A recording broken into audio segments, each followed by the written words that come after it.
grand renom dans le public, mais connu souvent de manière trop sommaire, le collet, ou berger d'Écosse, est rattaché pour beaucoup d'entre nous à des souvenirs d'enfance.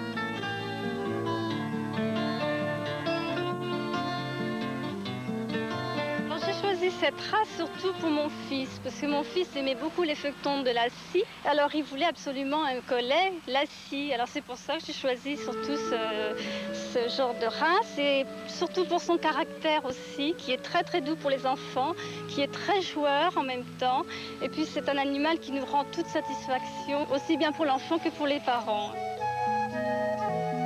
Disons que j'avais été surpris par sa beauté, son maintien, son allure, et puis par la suite, j'ai découvert aussi son bon caractère. C'est vraiment très gentil, très doux, très affectueux. Quel est le tempérament du collet? Vous le voyez, hein, le tempérament du collet, c'est un grand sentimental. C'est un chien longiligne, un petit peu hyper nerveux. Et je devrais dire, si vous voulez, ça pourrait être le chien de tout le monde, dans la mesure où ce tout le monde est capable de lui donner de la lumière pour vivre. C'est un chien qui a besoin d'espace, qui a besoin de compréhension, mais surtout qui a besoin de lumière, comme les grands sentimentaux. Le parallélisme en tête. La confirmation est une manifestation systématiquement française qui a été voulue par le ministère de l'Agriculture.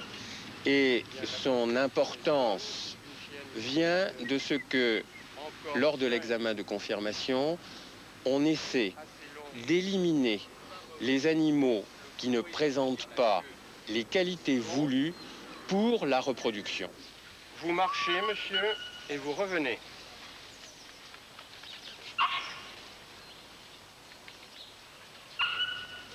Bon, la ligne de dos est bonne, elle est un petit peu dessoudée aux allures, vous allez tourner.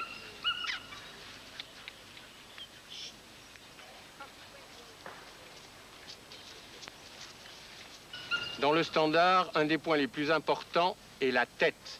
Elle représente 50% de la beauté du chien.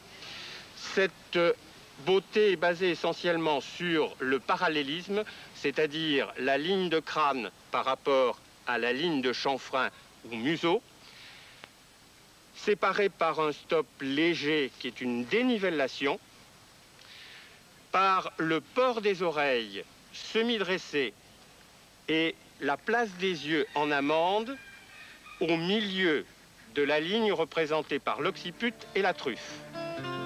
3 défauts du fouet: crocheté, dévié et encore de chasse.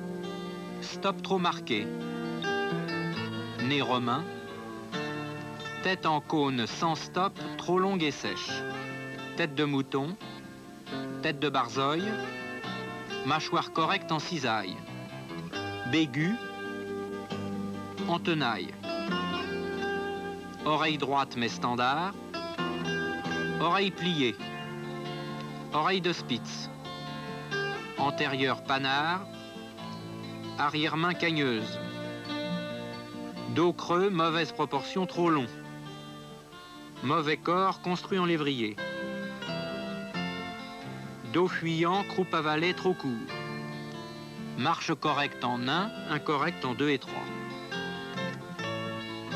Le collet a 3 couleurs.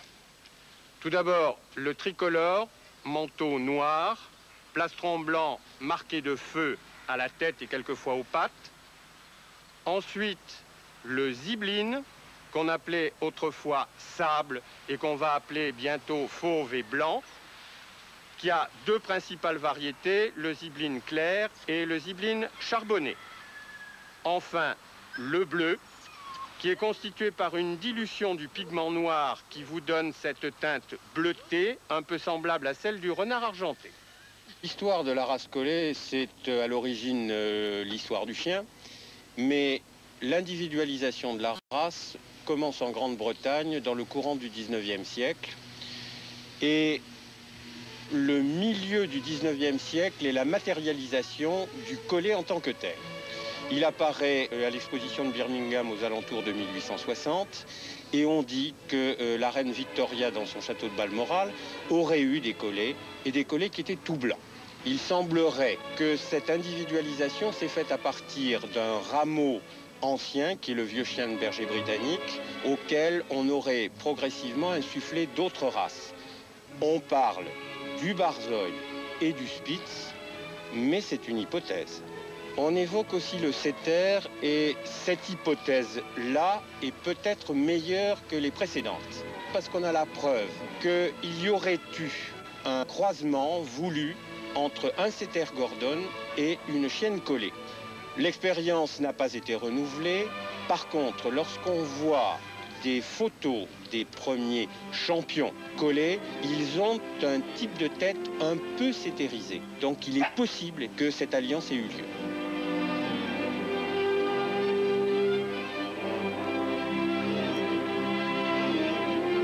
Chien de roturier à l'origine puisque chien de berger, le collet a mis plus longtemps à conquérir ses titres de noblesse que les lévriers, par exemple, qui sont traditionnellement des chiens d'aristocrates. Il est à l'heure actuelle essentiellement un animal de compagnie, encore qu'il puisse être dressé pour la garde, ou même parfois pour l'attaque, mais plus rarement. Comment s'appelle cette chienne? Elda, elle a 4 ans. Et c'est sa 3e portée. Vous faites s'accoupler les chiennes jusqu'à quel âge? 7 ans. Et en 7 ans, il faut qu'il y ait un maximum de combien de portées? Une portée par an, mais pas plus. Quel âge ont-ils, ces deux-là, monsieur? Ils ont 10 jours. 10 jours. Oui. Ils voient, là? Ah non, pas encore. Pas encore. Ils vont ouvrir les yeux dans 3-4 jours. Au niveau de la croissance, alors, est-ce qu'il y a des problèmes un peu spécifiques au collet? Oui, il y a des problèmes spécifiques comme chez tous les chiens à croissance rapide, c'est-à-dire qu'il faut bien doser le calcium, le phosphore, mais également les éléments minéraux. Et déjà petit, c'est un chien qu'il faut faire courir.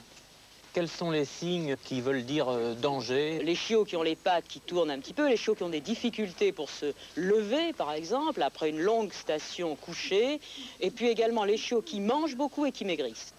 Le poil. Alors le poil, c'est un merveilleux poil, et c'est un poil qui a besoin d'entretien. C'est un poil qui a besoin d'être respiré, d'être regardé et d'être caressé. Respiré, pourquoi? Parce qu'il doit toujours avoir une excellente odeur. Et ça, plus ils sont dans la luminosité, plus ils sont dans la lumière, et plus le poil sent bon. Il a besoin d'être touché, parce que souvent, sous le poil, il y a des bourres qu'il va falloir peigner, entretenir. Et puis, il a besoin d'être regardé, parce que dès que le poil d'un collet commence à être terne, c'est que quelque chose ne va pas dans son état général.